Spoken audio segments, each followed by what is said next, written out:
আসসালামু আলাইকুম। আজ আমাদের মহান বিজয় দিবস ১৬ ডিসেম্বর।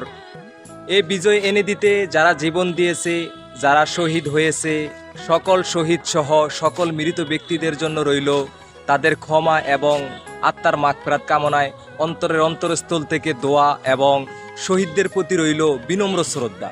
আর আমার দেশবাসীর জন্য রইল আমার ছোট্ট একটি উপদেশ, তাদের প্রতি শ্রদ্ধা দেখাতে গিয়ে তাদের আত্মায় কষ্ট পাক এমন কোনো কর্মকাণ্ডের সাথে কেউ জড়িত হবেন না। আমরা যাই করি না কেন আমাদের উদ্দেশ্য একটাই, তাদের আত্মার মাগফিরাত কামনা। তাই তাদের আত্মার মাগফিরাত কামনা হোক রাতের গভীরের জায়নামাজে অথবা মসজিদের নামাজের কাতারে। কোনো হিন্দুয়ানি কালচার অনুসরণ করতে গিয়ে বিনোদন নামের অশ্লীলতার আড্ডাখানায় যেন না হয়, সঙ্গীত নামের হারাম কার্য মাটি কাঁপানো কোনো ডিজের মঞ্চে যেন না হয়। এই সমস্ত বিষয়গুলো যদি আমরা মেনে তাদের জন্য দোয়া করতে পারি, তাদের প্রতি শ্রদ্ধা জানাতে পারি, তাহলে অবশ্যই আমিও পাপমুক্ত থাকব এবং অবশ্যই আশা করা যায় তাদেরও আত্মার মাগফিরাতের সম্ভাবনা থাকে, তাদের আত্মার শান্তিরও সম্ভাবনা থাকে।